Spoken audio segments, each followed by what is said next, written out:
ติดตามข่าวที่นำเสนอไปแล้วได้ที่ www.thainews.prd.go.th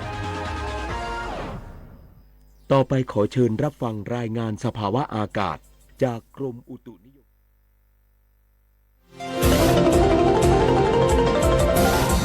วิทยุแห่งประเทศไทย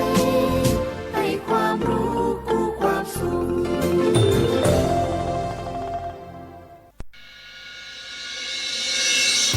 สถานีวิทยุกระจายเสียงแห่งประเทศไทยจังหวัดเชียงใหม่ AM 1476 กิโลเฮิรตซ์สถานีวิทยุภาคภาษาชาติพันธุ์แห่งเดียวในประเทศไทยที่มีความทันสมัยเชื่อถือได้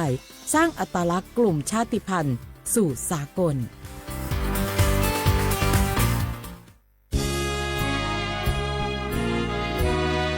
พระบารมีปกเกล้าเพื่อปวงชนชาวไทยจากพระราชกรณียกิจนานับประการที่พระบาทสมเด็จพระเจ้าอยู่หัวและพระบรมวงศานุวงศ์ทรงทุ่มเทพระวรกายทรงงานอย่างไม่เหน็ดเหนื่อยเพื่อประโยชน์สุขของประสบนิกรจากโครงการหลวงสู่การพัฒนาแหล่งน้ำส่งเสริมการศึกษาและด้านสาธารณสุขที่มุ่งเน้นการพึ่งพาตนเองและการพัฒนาอย่างยั่งยืนทุกย่างพระบาทคือการทรงงานทุกพระราชดำริคือพลังแห่งการพัฒนาเพราะประชาชนคือหัวใจของแผ่นดินร่วมเสริมสร้างความรักในสถาบันหลักของชาติโดยสำนักงานประชาสัมพันธ์ที่ 3 กรมประชาสัมพันธ์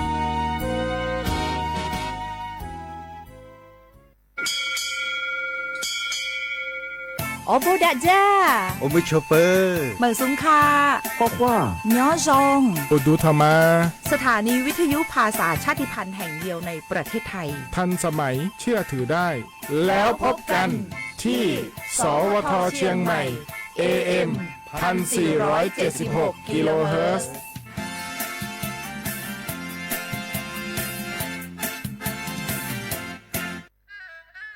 กราบก้มบังคมบาทปิยราชธิดาพระเสด็จสู่ฟ้าปวงประชาร่ำให้ครวญนาพระกรณียกิจในดวงจิตทวินหวนทุกเร้าเศร้าในสวงพระคือดวงใจไทยช่วงนี้ได้ยินคนบ่นกันเยอะเลยนะเรื่องความไม่โปร่งใสเนี่ยใช่แต่รู้ไหมล่ะว่าจริงๆแล้วพวกเราช่วยกันได้นะทำยังไงหรอเดี๋ยวนี้มีช่องทางร้องเรียนที่เข้าถึงง่ายแจ้งเบาะแสได้สะดวกมากอย่างสายด่วนปปช1205อ๋อ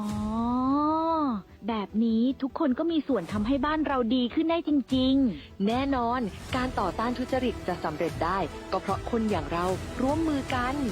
สำนักงานประชาสัมพันธ์ที่ 3 กรมประชาสัมพันธ์ทุกคนเร็วๆทุกคนเก็บของเร็วๆแผ่นดินไหวแล้วแผ่นดินไหวเดี๋ยวพี่เดี๋ยวก่อนจะรีบไปไหนเก็บของไปไหนพี่เนี่ยพี่ดูในข่าวเขาทำคลิปมานะว่าจังหวัดเราเนี่ยแผ่นดินจะไหวพี่ยังไม่มีแฟนเลยเนี่ยกลัวตายมากเลยเนี่ยไม่อยากตายเอ้าพี่ไปฟังข่าวปลอมมาอีกแล้วเหรอทำไมพี่ไม่ไปดูข้อมูลแผ่นดินไหวที่แอป Earthquake หรือว่า Thai Disaster Alert เขาบอกข้อมูลหมดเลยว่าสถานการณ์แบบไหนระดับไหนต้องทำตัวยังไงบ้างอีกอย่างถ้ามือถือพี่ไม่มีเน็ตเนี่ยเขาจะมีเซลล์บอร์ดแคสส่งข้อความแจ้งเตือนมาที่โทรศัพท์พี่โดยตรงเลยพร้อมข้อปฏิบัติด้วยเหลือแค่พี่ปฏิบัติตามนั่นแหละต้องใจเย็นๆลงละขอบคุณมากนะน้องโอเครู้ทันสาธารณภัยห่างไกลความเสียหายด้วยความปรารถนาดีจากสำนักงานประชาสัมพันธ์ที่ 3 กรมประชาสัมพันธ์ปียังไงดีเจ้าแม่น้องกำลังเข้าสู่ช่วงสูงวัยน่าจะดูแลเปิ้ลยังไงดีเจ้าฮูก่อผู้สูงวัยเปิ้ลไม่ได้เท่าเหมือนกันหมดเนอะกลุ่มติดสังคมเนี่ยว่าเปิ้ลแก่แต่ใจวัยรุ่นต้องจวนกันออกกำลังกายทำกิจกรรมเวลาปะหมู่ปะฝูงมาใดเปิ้นกระตึงคึกคักกันกูเตืออันนี้แม่น้องเลยนะวันออกไปขายเห็ดลมที่ตูบกาดแล้ววันนี้นะเปิ้ลก็มีนัดไปที่โรงเรียนผู้สูงอายุแหมซอบอกซอบใจขนาดกลุ่มติดบ้านก็เป็นกลุ่มที่บ่ออกไปไหนต้องแปลงบ้านให้ปลอดภัยเตียวบ่ข้องบ่เต้ามันไปพอไปกอยดูแลเรื่องกับข้าวกับปลาจะได้มาง่อมมาเงานะ ส่วนกลุ่มสุดท้ายกลุ่มติดเตียงก็ต้องพอต้องกอยบังเฮอลำหูลำตาตึงพลิกตัวทำความสะอาดดูแลอาหารยุกยาและต้องใส่ใจเรื่องของความรู้สึกบังเฮอเปิ่นรู้สึกว่าโดดเดี่ยว ฟังจะอี้ค่อยสบายใจหน่อยเจ้าขอบคุณนักๆเจ้าปี้เดี๋ยวน้องจะปิดไปดูแลแม่ก่อนนะเจ้าและจะไปลืนป่าแม่ไปตรวจสุขภาพประจำปีตัวเนอะเจ้าดูแลผู้สูงอายุถูกวิธีผู้สูงวัยก็ยิ้มได้ลูกหลานก็สบายใจด้วยความปรารถนาดีจากสำนักงานประชาสัมพันธ์ที่ 3 กรมประชาสัมพันธ์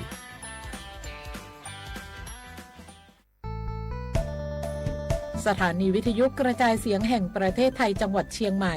กรมประชาสัมพันธ์ประกาศรับสมัครบุคคลเป็นลูกจ้างเหมาบริการตำแหน่งพนักงานกระจายเสียงภาษาเมียนจำนวน1 อัตราเพื่อเป็นตัวแทนนำข่าวสารร่วมพัฒนาคุณภาพชีวิตชาวเมียนและเผยแพร่วัฒนธรรมท้องถิ่นให้เป็นที่รู้จักผู้สนใจยื่นใบสมัครด้วยตนเองได้ที่งานธุรการสถานีวิทยุกระจายเสียงแห่งประเทศไทยจังหวัดเชียงใหม่ตำบลช้างคลานอำเภอเมืองจังหวัดเชียงใหม่ตั้งแต่บัดนี้เป็นต้นไปสอบถามข้อมูลเพิ่มเติมได้ที่ 053-276-068 ในวันและเวลาราชการมังเลี้ยวเอาเก่งเศร้าก็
可怜我，你没听他说我你妈哭我，你别可怜我妈没理，嘿你们说了我的怒提出迷离我，我这块怒马的可马达马怒是适合我的路比掉，怒不可来你不错。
我这块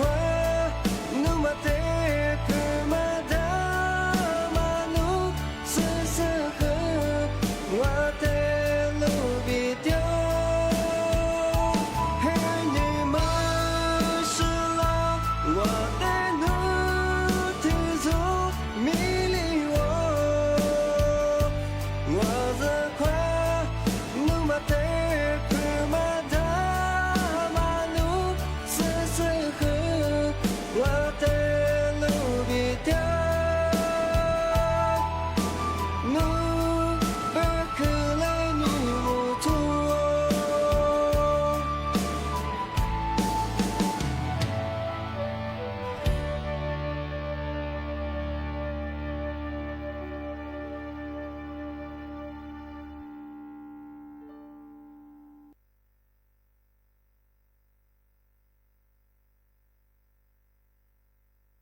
做，是你迷我所，你来去马太时光，爸爸妈妈做满里边马须，咋去咋是眼你来思量。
小话不老话啊，阿不啥，你莫话你啥莫个，阿我历史我都知道话被老王啊，阿我历史我ประกาศ我ไม่ยาจิ้มใหม่อ่ะสวทเชียงใหม่ไปเฮดอชงอ่ะทีนี้ถ้าอายิ่งมือสภาพบ้านไปสถานีวิทยุกระจายเสียงแห่งประเทศจังหวัดเชียงใหม่ดูย่างงามบ้าวิทยุดูจะมองว่ามันยังยิ่งครึ่งความถี่ของที่ตัวลีเฮียสิสืบชัวจูเนี่ยตัวละยี่ระบบเนี่ยคือระบบ AM ครับนาที่เนี่ยว่านี่นาเนี่ยสะดวกอ่ะเนี่ยจู่มุขวานี่จิมโมที่ขวาดูที่มูลงมันยังคือหนีมุขวานี่3 โมงอ่ะนาที่เนี่ยว่านี่นาเนี่ยสถิติตัวอย่างอ่ะนี่มีที่มูลงอ่ะว่าเชื่อว่าเราว่าจะมาปีใหม่อาทิตย์สตาร์ทเชื่อมากๆอ่ะอามาสัตยากรมอุตุนิยมวิทยาเงาะที่มือแต่บอกว่ากูนิสุเตนิสุมาเลยแจ้งเตือนฟลางอ่ะสานี่ว่านี่งวยังเป็นยังไงที่เสนอว่านี่อ่ะที่เสนอว่านี่ ท่านแบบว่าเมื่อหาหลายพื้นที่คือทะเลเลียบงเมื่อสาเหตุเลี้ยงก็คือทั้งหมดเชื่อคือที่คืออย่างเลียบงที่แบบมันช่วงมาอะไรก็จะที่ยาจามฟาตาบุรงมีอะไรงอไม่ใช่ที่ว่าปีข้าวพื้นที่เมื่อหาเรียกว่าพระจังก็ไม่ยังไงที่อาจจะจะมาลงที่น่าว่าอยู่ว่าบางคนยังสะสมจะลามาอาจจะเมื่อหาคือผลิตว่าอาจจะคือหลายว่าแล้วไปจีสวยยังมังที่ดีสไลด์ก็เลยมาที่กินนั่งที่ยังอาจจะจะมังที่เราปัจจุบันของว่าจงกุจะบ้าจงกุจะอีกเยอะอาจจะมีมาคือจะหลุดเชื่อแต่เนี่ยสิ่งที่แบบผมเนี่ยที่ว่าจะพัดใต้ได้พอจะส่งเป็นยังไงที่ครึ่งทะเลว่าอีครึ่งทะเลมาคือเนี่ยมีอีกอย่างมาคือก็เหมือนอย่างไงยิ่งมนต์จำเขาแบบเป็นยังไงหนีไม่ค่อยยังคือ3 เมตรเป็นไงบ้างว่าขวาตาโซ่ที่เขาว่าจะด้วยจีนกับเบสมแบบที่เนี่ยว่าเขาโซ่คือที่ศึกษาเนี่ยว่ายังสงวนยังมันยังคือจีบ้างเจ้าปัจจุบันเหมือนก็เรียกว่ามีเราปัจจุบันนั้นเทเลมังว่าอาจจะมาก็อยู่แล้วอยู่แล้วบางอย่างคืออันตรายนั่งที่นี่ที่ว่าภาคเหนือแบงที่ภาคตะวันออกเฉียงเหนือตรงภาคใต้ภาคกลางมาคือจำมองที่ว่าปีข้าวเอาภาคเหนือจะส่งเป็นยังไงที่ว่าอยู่ปัจจุบันคือขึ้นยาจำมองจงปีข้าวมาญี่ปุ่นเชียอะไรนี่สัญญาพันเลี้ยงเป็นยังไงแต่มาคือยังมีเชื่อมีความเสี่ยงว่าจะเจอมาตรงว่าอันที่จะไม่ถึงว่าจะได้คุยเคยจะสบายไงอาจจะจะได้คุยอาจจะเบียนหรือลงมันยังไงยิ่งเคยจะที่เยี่ยมมันละส่วนเฮียจะนั่งทุยมันก็นั่งมาคือแต่ฝรั่งจะมาจากงานหรือจะสั่งยังคนยังสวรรค์เนี่ยเมื่อหาที่เรียกขึ้นอย่างเรียบง่ายมันยังจะมาแจ้งเตือนฝรั่งจากงานที่นี่ที่มาที่เชียงโง่มันยังคือไงที่ยากลุ่มตัวนี้วิทยาที่ภาคเหนือทับโบถึงมาแจ้งเตือนฝรั่งไงเอาภาคเหนืองเป็นพื้นที่ที่แม่ฮ่องสอนจริงเชียงใหม่เชียงรายที่ยังคือลำพูนลำปางพะเยาจังหวัดน่านอันนี้คือจังหวัดอุตรดิตถ์กำแพงเพชรที่ยังคือจังหวัดตราดที่ยังคือจังหวัดพิษณุโลกที่ยังคือเอาภาคเหนือที่ยากว่ามีความเสี่ยงเมื่อเกิดเรื่องมาทีกูได้มั้งที่แบบที่พื้นที่จังหวัดมาจากสุพรรณมาคือจำมั้งที่ยังมาคือว่าวิข่าวสารไงที่เกี่ยวกับพายุพยากรณ์มาคือมันที่ตลอดที่นั้นได้ของงานปีข้าวจังหวัดที่พลาว่าเขางอกที่จะกินนั่งที่ถึงมางปัญญามาคือภาคตัวออกเฉียงเหนือก็มาคือไงจังหวัดเลยอันนี้จังหวัดหนองคายบึงกาฬหนองบัวลำพูอันนี้คืออุดรธานีหรืออันนี้สกลนครอันนี้คือนครพนมอันนี้คือภาคกลางคือจังหวัดอุทัยธานีสระบุรีสุพรรณบุรีอันนี้คือกาญจนบุรีหรืออันนี้คือราชบุรีนครปฐมอันนี้คือสมุทรสาครอันนี้คือกรุงเทพอุทัยจันทบุรีอันนี้คือฝาละเป็นยังไงที่เขามาเมื่อหาขึ้นอย่างเรียบร้อยเอาที่ติดกับมังงปัญญาภาคตะวันออกมังงว่าไงที่จังหวัดนครนายกปัญจินบุรีอันนี้คือจันทบุรีอันนี้คือจังหวัดตราดมาคือจะมาอันนี้จอภาคใต้ตั้งปวงปัญญามาคือจังหวัดระนองอันนี้คือจังหวัดพังงานภูเก็ตอันนี้คือจังหวัดกระบี่เอาพื้นที่หรืองอแบบก็หลังมันก็จะสุภาพบางอย่างที่จามฟาตาที่ยังว่าติดตามข่าวสารที่พยากรณ์อากาศหาเรื่องเรื่องมาที่มันที่นั่นไหนชาวงานอยู่ว่าอะไรต้นมันเรียกขึ้นเรียกว่าที่เสพจะเกิดนั่งมาจามชาวงานที่ถึงมางเป็นยังไงที่มาก็หลังเชื่อว่าแต่ว่าอะไรปีมันยังว่าบัญชีเปิดอวมมาจากเมื่อไงที่มันคือบัญชีม้าเป็นยังไงทำไมยังกลุ่มมันสู้ยังไงอายุทั่วมันยังเขาไปหนีกูว่าหนีสากูแบบผู้บ่าวสาแสนสกุลจากช่วงไงแต่ว่าบัญชีเปิดอวมมาจากมาช่วงไงมาทะเยงทำไมว่าถ้าชิดยี่ผิวทำไมมองยากว่าบัญชีรับใจมั้งสุภาพบัตรที่บัญชีมาคือว่าตัวหนีตัวสัตว์ก็คือทะเยงมาจุละปีข้าวพอสมมติเราไม่ยังคุบแบบคือหนีกูก็ยังสากูก็มีมาสากูผู้บักโคจำมาบอกยังหนีชาวเขายังสาแสนก็มีชาวงานนุ่งว่าผู้บอกว่ามาคือ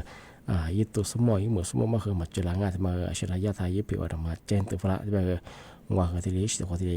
ปีมาปากกาอย่างอันนี้ก็เราที่ปากกาจองกันบ้างก็ยังจังช่องมาคือตะกร้อเนี่ยคือมาซึ่งว่าเอาว่าวิบัติมาแต่ยังสุดาเปื่อยมาพิกหมายห้องมาคือที่ลิแบบจะจะมาคือจะช่องบางงานปีข้อนุสุดาบัญชีมาเปื่อยยังบางไงนุบัญชีมาสุดหัวยิ่งกว่ายากเลยยิ่งสูงหัวกว่าสูมิชาชีลงมาดูเชื่อแก๊งคอสินเตอร์ยังหูกับเป็นยาสุดว่าพวกสุดความว่าเอาบัญชีห้องยังกว่าสุดาพวกเขาบอกอุ้งกินตัวสิ่งไงสุดก็จะพวกอุ้งนั่นนุพานุบัญชีห้องยังอุ้งจะได้ช่วยไงก็ยังสุพรรณยามุนแบบไงสุดก็ตัวใส่ว่าพวกมาคืออะไรก็เดี๋ยวแบบบัญชีมาบัญชีมาไม่มีแบบสุดท้ายแบบนุ้ยมีแบบนัดชัวร์สิ่งไงทำไมกันโนคดีตัวสิ่งไงแต่คนเนี่ยบัญชีมาคือสุดละงัวมาหรอสุดเลยเปิดมาถ่ายเองมาคือจำมึงมาคือบัญชีสุดละเปิดมาคือเนี่ยคือบัญชีมาไม่ใช่ไงมาก็อันตรายไงบัญชีเลยมึงช่วงที่กูหลังนั้นปีไม่เฮียว่ายี่สิบโทรศัพท์ไงซีโทรศัพท์มาคือสุดละเปิดมาถ่ายเองนึกมีคนเนี่ยนึกมีคนยี่สิบเปิดยังว่าสุดละงัวมามึงเฮียสุดละวัวมึงแต่ก็เราไม่เคยนึกรีเบิร์ดสุดเปิดเนี่ยสุดละวัวมึงอะไรบ้างกูจะไปถามว่าสุแกนคอสินเตอร์งอแกนไม่ใช่ยี่หัวใช่บ้าสุดหนุ่ยเบอร์ว่าอย่างสุดโทรคนอย่างสิลิเกอร์มันกูลิเกอร์ที่ลิเยอะใช่ไงแต่แบบสุดก็ยี่ผู้เสียหายสุดไงยี่เบอร์ทำไมเขาอย่างว่าเธอทุกวันแบบสุดแจ้งข่อยแบบไงสุดยี่เบอร์มันกับกูยี่แบบสุดท้ายแบบเดี๋ยวไม่ยี่แบบวิไม่แบบเดี๋ยวเวลาขวาหลังตลอดช่วงไงแต่คนอย่างโนยี่ซีนสุดเปิดยี่สุดหัวจะมาถ่ายเยงานมาคือซีนมาไม่ใช่ไงบัญชีมาชื่อๆงอันนั้นว่าสุดบัญชีเปิดเนี่ยสุดหัวมาแต่ยังมาคืออันตรายยังก็มาแล้วชัวมาสุดเอาช่วงที่ปีมาช่วงงานมาก็ยังที่บางมันยังช่วงงานมาดูช่วงว่ามาสายบริยากระทรวงสาธารณสุขไงคือที่มาแจ้งตัวฝรั่งงานมาคือมาหาลิจังมาคือไข้เลือดออกไงโดยแฮตุมานะมาสักคือขึ้นสุดที่เรียมหยาบ้างที่เป็นยังคือว่าสักคนสามีตั้งไม่ยังช่วงงานบิชิมุสคือว่าชิเชมาเขาหวังแต่ยังหิควาปีขว้างเหตุสมแบบคือจ้าผัวแต่ขวาจ้างบางอย่างคือกว่าเชื่อที่เหมือนฮาริจ้าไม่คือหิกันเลยก็จะว่าเหมือนฮาริแบบอันยันตามมาคือไม่ใช่คู่ฟูแต่ชัวร์จะ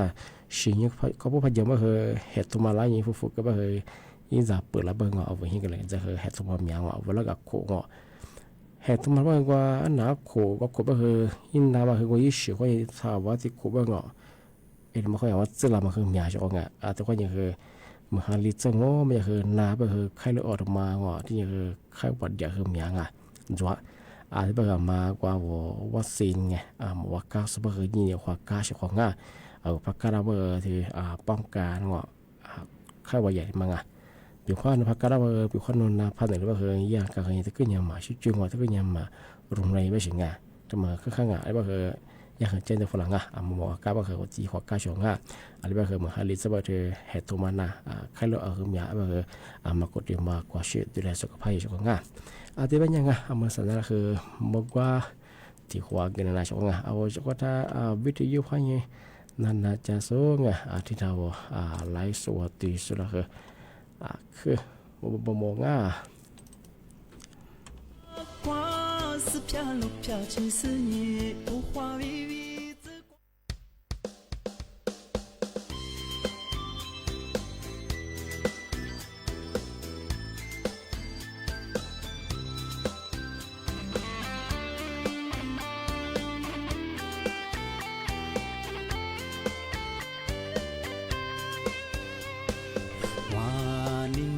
你是几几绕，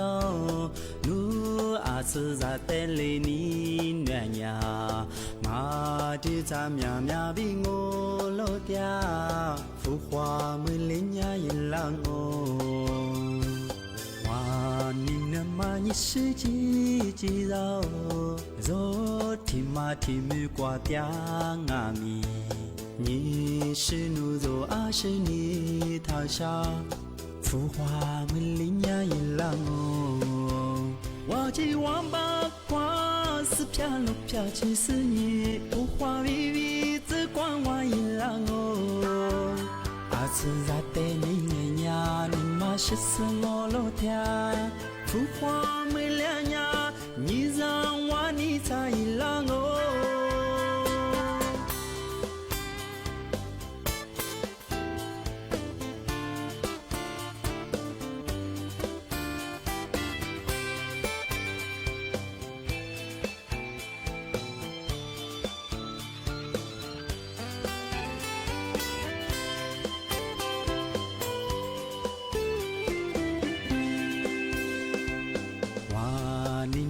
你是几几绕，努阿次在带里你暖呀，我的咱喵喵比我老爹，浮华没脸呀一浪哦。哇，你那么你是几几绕，若提马提木瓜嗲阿咪，你是努肉阿是你他下。浮华没林呀一浪哦，花季王八瓜是飘落飘去是你，浮华微微只管我一浪哦，阿次在带你年呀，你妈是死我老天，浮华没两呀，你让我你在一浪哦，花季王八瓜是飘落飘去是你，浮华微微。只管我一浪哦，阿次在带你年呀，你妈是死我老天，浮华没两呀，你让我你在一浪哦。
แต่ที่ยิงเจ้าของงานทั้งหมดเชื่อคือจะมาปีมาอาทิ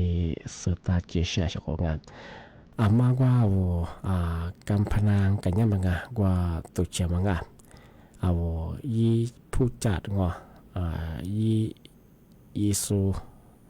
มังชีจอมมือมังชีกว่ายี่ขวาสูยี่วุสุ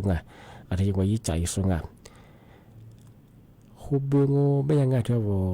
กับพนันพวกกันยังมังเป็นยังไงก็มีสารมาคือเนี่ยที่คูเบื่ออาทิจะคือผู้บ่าโคจามังเป็นยังคือที่10,000 บาทมันก็ชื่อโคจาผู้บ่าคือโคจาโคเบื่อใช่ไงที่ยังที่มันยังคือที่มันยังคือที่มาการพนันกันยังส่งตัวชีโซที่มันยังยี่ใจสูงที่ยังเจ้ามือที่ยังยูวุสูงที่ซาจะมังเป็นยังยี่ท่งเป็นยังโนอาลิจะมาเยอะโคบิบคือนี่โคขวัญนี่คืองัวโคซื้อเบลที่มาว่ายี่ใจสูที่ยังยี่เจ้ามือที่ยังยี่หลักโซขวาสูยูวุสูงที่ซาจะมาที่ซาจะมังโนอาลิจะมาเยอะโคบิลยังคือนี่โคขวัญนี่คืองัวโคซื้อเบลชิของที่ยังคือผู้บาดถ้าบอกว่าโคจะมองเป็นไงก็ยังมันคือหนีมือหมือว่ายังคือที่下次โคจะที่ยังโคจะโคเบื่อมันก็จะมังบอกว่ายี่กันยาสูงเป็นยังไงโคเบื่อที่โคผู้บาดทีมผู้บาดโคจะยังไงทีมที่ตัวบ้างที่ตัวบ้ายี่กันยาสูงที่ตัวบ้าที่บอกว่ายี่เจ้ามือตรงว่ายี่ว่าสุขวาสุยี่จักไงสุเป็นยังไงทำไมคือnhiều cuộc hoa nhiều hòa của sự bề phụ bà bao hơi nhiều bộ hoa nhiều thì sẽ có giá tụi chăm tụi chăm bao hơi cho con mấy bác nhà bao nhiêu hơi cùng bài soạn thì giờ bây giờ mà khang hòa biểu hòa mà nhiều ham mẹ bao hơi tụi chỉ lấy bao hơi tụi chơi bao hơi phụ bà nhiều số rồi đi giốngสุดท้ายแบบphụ bà mình bao hơi ngỏ số là có khoang hoa nhiều phụ bà gìกับพนักงานมาngỏถ้าสมมติว่าจะจะมากับฟัวมาละทั่วมาข้ากันแล้วทุกกันแล้วช่วงอะไรมาการพนันมันยิ่งแถวมันว่าสิ่งกันยังยิ่งยิ่งแบบกันยังเชื่อตัวมันดังที่กระโดดว่าตุชีกันยังแสดงว่ามันยังกันผู้บับเดิมที่กระโดดล้างสมองยี่เสสมองเปลี่ยนมาตัวสิ่งเฮียจอเฮียวัวโลจอโลวัวผู้บักเดินจะว่าโลจิกแต่ก็รู้ว่าฉันรู้ที่ดีไงอะไรที่มีชัดถูแต่ยังคือยิ่งมาจำมาจำนั้นมาคือตัวสิ่งไงที่เป็นยังคือที่ตุเชียมันยังคือมาข้างไงช่วงไงมาคือกลมหมายชัวอาจารย์นกกันยาเสร็จแล้วหนูยิ่งแม่ผู้บ่าวคือว่าที่ว่าเชียงอาจารย์นุ่งตัวก็ลิตัวก็ที่มือว่าก็จะคือยังไงสุดท้ายแบงกูเลยไปเลยที่บ้านมองสู้มันมีอะไรยังไงที่เป็นช่วงมันคือการพนันคือหลักโซ่ที่ยิ่งแม้จะมาดวงมันก็ทะเยงหนังช่วงง่ายที่มาแต่มาปีมาที่เจนตัวอย่างที่บ้านไม่ใช่ช่วงกันนี่ไม่เคยนะปีมามันคือที่เรื่องดวงนี่ไม่เป็นรายการลิสงูโดยมองว่าเราจะหมายงานสถานีวิทยุกระจายเสียงแห่งประเทศไทยจังหวัดสิมาดูจ้างไหนๆก็คือสิโมควานยี่ทุกจังสูโมควานยี่สิโมที่มูลแล้วมันยังคือยี่โมควานยี่คือ3 โมงนาทียี่ควานยี่คือนาเนียสที่เนี้ยนี่ทีดูจ้างว่าชอบว่าถ้าวิธีนั้นจะส่งไลฟ์สดที่สุดคือคือโมงอะไรก็คือสั้นอย่างไหนๆสูโมควานยี่คือจิมูว่าแต่ความมูลความง่ายเขาคว้าสวัสดีครับ